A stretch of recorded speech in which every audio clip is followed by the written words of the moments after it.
My sister took the money from my room and spent it on herself. She thought I was going to cry, but I smiled.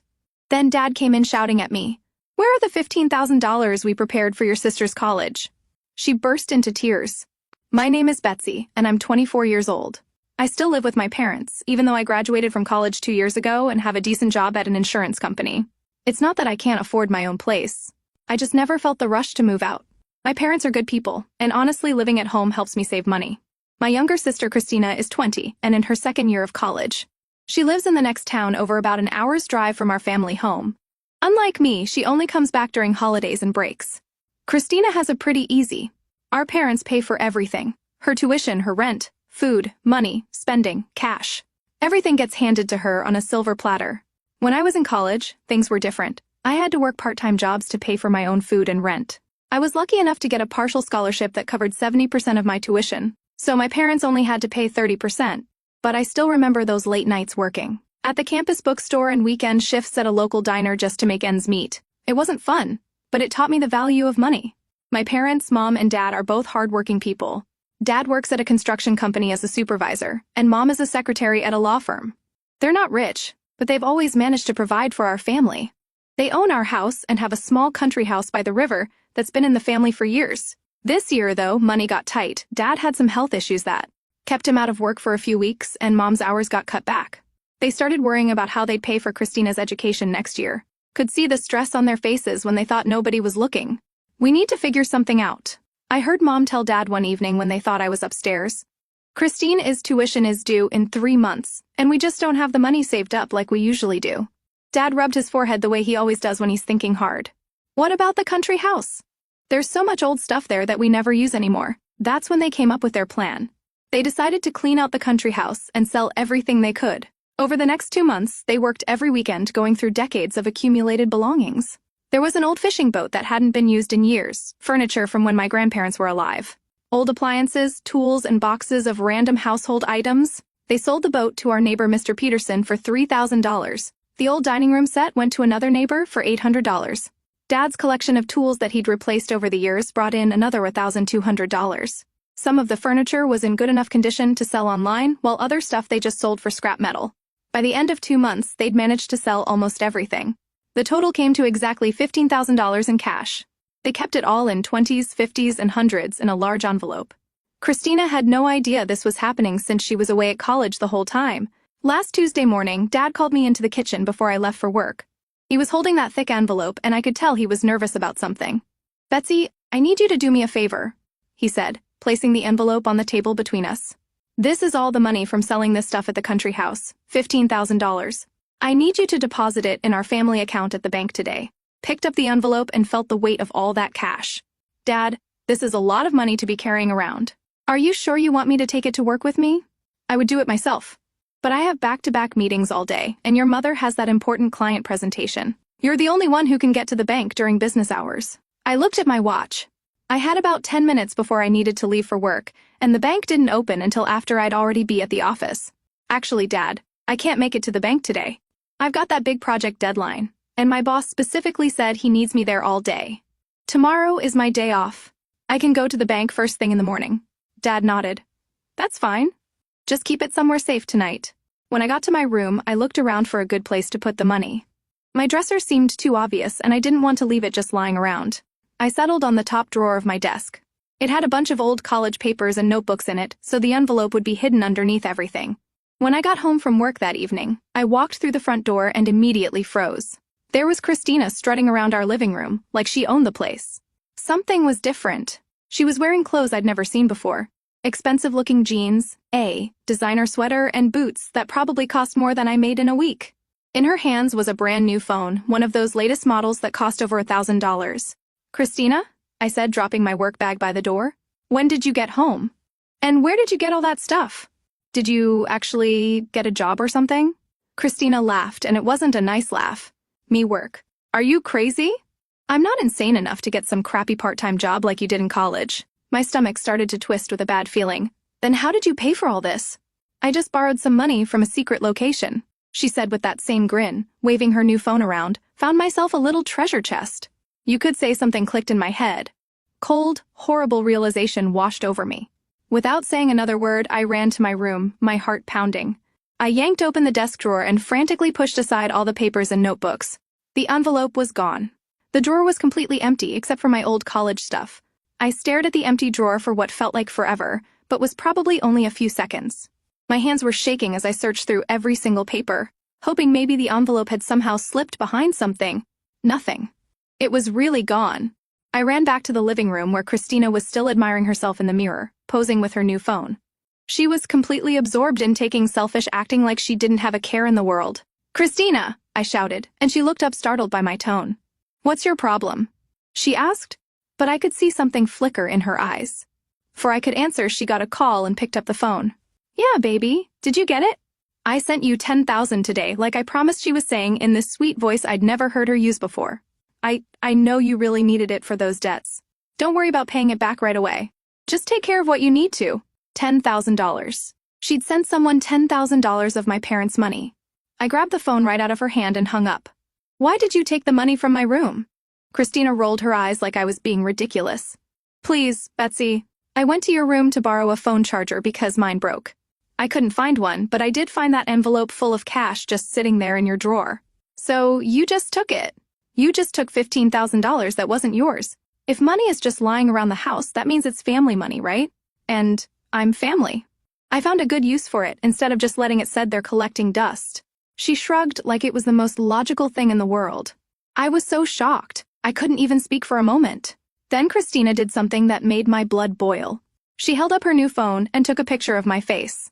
"You should see how crazy you look right now." She laughed. "This is hilarious. Maybe next time don't leave money scattered around the house if you don't want people to use it." That's when I heard the front door open. Mom and Dad were home from work. "What's going on here?" Dad asked as he walked into the living room. He could probably tell from the tension that something was wrong. "Christina took the money from my room and spent it all," I said, my voice coming out higher than I intended. Mom's face went white. "What?" "Betsy, that's not funny. Don't joke about something like that." "I'm not joking, Mom." I said, "Look at all this stuff she bought." I just heard her on the phone talking about sending $10,000 to someone. Christina's face had gone pale too, but she was still trying to play it off. "Whose money was it anyway?" she asked, but her voice wasn't as confident anymore. Dad's face was getting red, which was never a good sign. "We sold everything from the country house to get that money. It was for your college tuition next year." "That was $15,000, Christina." Now Christina looked genuinely scared. "Wait, what?" "You sold stuff from the country house. We sold the boat, all the old furniture, Dad's tools, everything we could get rid of," Mom said, her voice shaking. "We've been working on this for 2 months because we couldn't afford your tuition otherwise." That's when Christina completely lost it. She started screaming and pointing at me. "I didn't take anything. Betsy spent the money herself, and now she's trying to blame me. She's lying." I turned to my parents. "How much money do you think she could have spent just on the clothes she's wearing right now? And look at those shopping bags on the couch. They're full of new clothes with the tags still on them." Dad walked over to the bags and started pulling out items. Designer jeans, expensive tops, a leather jacket that probably cost more than his weekly paycheck. "There's more," I continued. "I heard her on the phone telling someone she'd sent them $10,000 today." "That's a lie." Christina screamed. "She's making it all up." Pulled out my phone. "Fine. I'm calling the police right now. I'll tell them about the theft of $15,000. They can track all your purchases on store security cameras and check all your bank transactions to see where the money went." Christine, his face crumpled and she burst into tears. "I took it. But I thought it was Betsy's savings. I thought it was money she had saved up from her job." I stared at her in complete disbelief. "So you thought my money was just free for you to take? You thought you could steal from me and there wouldn't be any consequences?" Even Mom and Dad looked shocked by what she just admitted. Dad's voice was scary, quiet. "Christina, that was money for your college education. We don't have any other money saved up for you. What were you thinking?" Christina was crying harder now. "I can return the clothes to the stores. Most of them still have tags." "What about the $10,000 you sent to someone?" Dad asked. "Who did you give our money to her sobs?" Christina managed to say, "I sent it to my boyfriend Derek. He had gambling debts and people were threatening him. He promised he'd pay it back someday." Mom's voice was getting louder. "Someday. And what else did you spend?" "I took my friends out to that expensive restaurant downtown. We spent about $1,500 there. That money is definitely gone." Mom sat down heavily on the couch. "I have always defended you, Christina, always. When Betsy complained about you taking her things, I told her to share. When you got in trouble at school, I made excuses for you. But today you have crossed every line possible. Christina ran out of the room crying and I heard her bedroom door slam. Dinner. That evening was the most uncomfortable meal our family had ever shared. Christina came down from her room with red, puffy eyes, but she didn't say a word.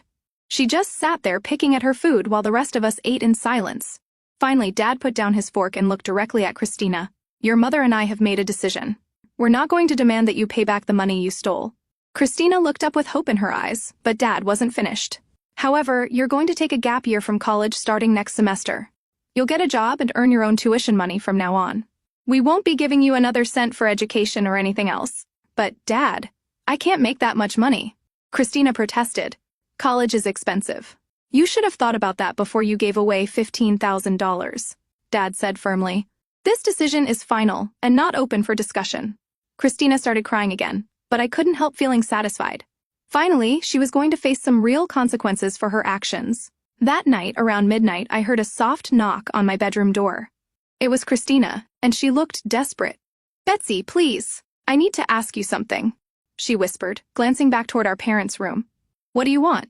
Could you lend me the $15,000? Promise I'll pay you back as soon as I graduate and get a real job. Please, how important college is to me. I stared at her in amazement. Are you seriously asking me to give you money after what you did today? After you stole from our parents and ruined their plans? Come on, Betsy, we're sisters. Family helps family, right? No, Christina, absolutely not. You made your choice today. She stood there for a moment looking hurt, then turned and ran back to her room. I heard her door slam again. As I lay in bed trying to fall asleep, I started thinking about all the other times Christina had done stuff like this. When we were kids, she used to take my toys without asking. In high school, she'd borrow my clothes and sometimes return them damaged while not at all. She even used to steal money from my piggy bank when I was saving up for something special. Every time I complained to Mom and Dad, they'd say the same thing. She's your little sister, Betsy. She doesn't mean any harm. You need to learn to share. She probably needed it for something important. It made me wonder, would my parents be this upset if Christina had stolen my savings instead of their money? Or would they still be making excuses for her? The next morning at breakfast, Christina tried a different approach. She came downstairs looking remorseful and spoke in a small, apologetic voice. I'm really sorry about yesterday. I know what I did was wrong, and I promise I'll never do anything like that again. Dad didn't even look up from his coffee. Sorry, doesn't change our decision. Christina, you're not getting another penny from us for school or rent. I can't possibly make enough money to pay for everything myself. That's something you should have considered before you spend our money. Dad replied coldly. This conversation is over. Later that morning, Christina made a big show of packing her bags. She threw her clothes into suitcases loudly, making sure everyone could hear her stomping around upstairs. Then she dragged everything to the front door. Fine, she announced dramatically. If you don't want me here, I'll go live somewhere else where people actually care about me. And with that, she left. We didn't hear from her for an entire day. The next afternoon, the phone rang. It was Grandma, and she sounded upset. Betsy, what happened over there? Christina called me crying, saying you all kicked her out of the house and won't let her finish college properly. She says you're the one who got her in trouble with your parents. I handed the phone to Dad, who explained the whole situation to Grandma. When he was finished, there was a long silence on the other end. Grandma finally said I had no idea. Christina made it sound like you were all being unfair to her. She asked me to lend her money for school. What did you tell her? Dad asked. Told her I'd think about it. But after hearing this story, there's no way I'm giving her a dime. In fact, I'm going to check my house right now to make sure she didn't take anything when she visited last month. Over the next few days, our phone kept ringing. Aunt Sarah called asking why Christina was begging her for money. Uncle Mike called because Christina had shown up at his house with some story about needing help with college expenses. Cousin Jennifer called because Christina had asked her to co-sign for a student loan. Each time, my parents had to explain the real story. Each time, the relatives were shocked and refused to help Christina.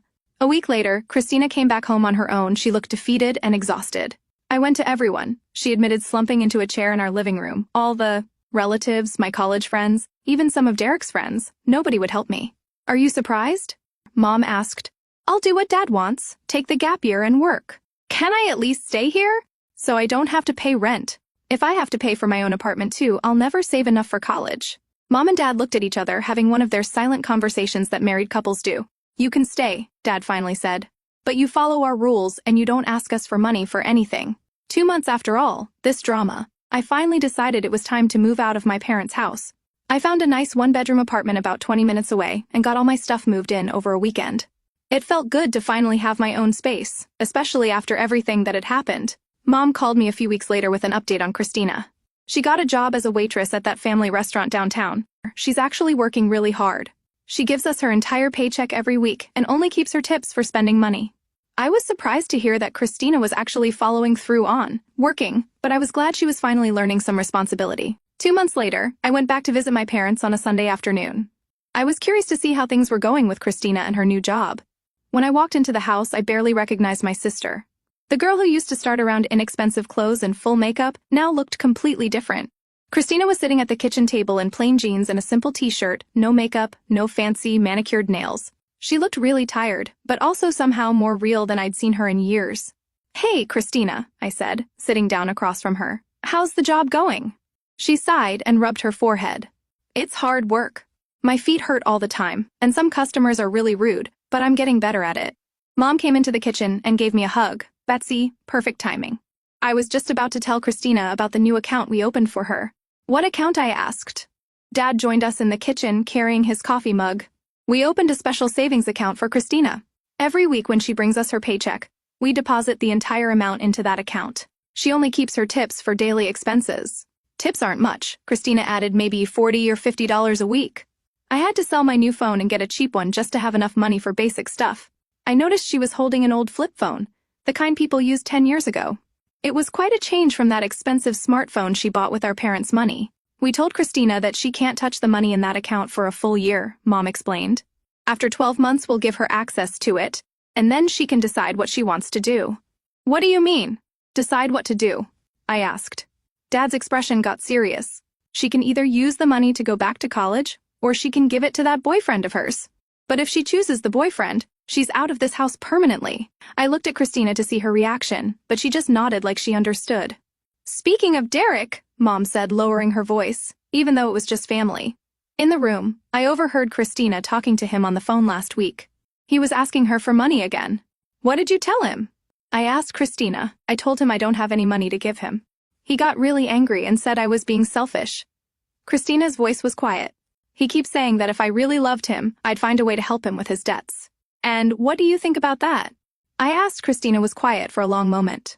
"Think maybe Derek only likes me when I can give him things." 4 months later, I found out that Christina had broken up with Derek. Mom called to tell me the news. She said he kept pressuring her for money, even after she explained that she didn't have access to her savings account. When she refused to ask us for money, he started getting mean with her. "Good for her," I said, and I meant it. "Did he ever pay back that $10,000? Mom laughed. But it wasn't a happy laugh, not. Christina finally realized he never intended to pay it back. She said he told her that money between couples should be freely shared, and that asking for it back showed she didn't trust him. I was angry all over again thinking about that money, but I was also proud of Christina for finally seeing Derek for what he was. When Christina's 21st birthday came around in December, I went to the bank and withdrew $500 in cash. I put it in a birthday card and gave it to her when we had her birthday dinner at my parents' house. Christina opened the card and stared at the money for a long time without saying anything. "Thank you," she finally whispered, and I could see tears in her eyes, but then she did something that shocked me. Instead of keeping the money, she handed it to Dad. "Can you put this in my account, too?" she asked. "I want to save every penny." "I can." Dad looked as surprised as I felt, but he nodded and took the money. After Christina left the room, my parents and I sat around the table talking. It was the first really honest conversation we'd had in years. We messed up with Christina. Mom admitted we spoiled her terribly. We always made excuses for her behavior and never made her face consequences. "Remember, when she used to take money from Betsy as piggy bank?" Dad asked. "We told Betsy to stop complaining because Christina was just a little kid. We taught Christina that she could take whatever she wanted." "I'm glad you finally see it," I said, "but I'm also glad you're fixing it now. Even if it took something this big to wake everyone up." All this time, my parents had been working on fixing up the country house. They've been going there on weekends, painting and making repairs. In July, they invited me and Christina to spend a week there for a family vacation. It was the first time we'd all been at the country house together since they'd sold everything. The place looked completely different, cleaner, brighter, with new furniture. They'd bought to replace what they'd sold. On the third night of our vacation, Christina and I were sitting on the porch looking out at the river. The sun was setting and everything was peaceful. "I never really understood about money before," Christina said suddenly. Now I know how hard it is to earn even $50. When I see something that costs $100, I think about how that's 2 days of work for me. That's a good way to think about it. I keep thinking about that $15,000 and how many hours Mom and Dad worked to earn it. And I just gave it away like it was nothing. Her voice was getting shaky. That was probably months and months of work for them. I confirmed they worked extra hours and weekends to save up that money. I wish I could take it back. She said all of it, the money, the way I treated you, everything. You can't take it back, I told her.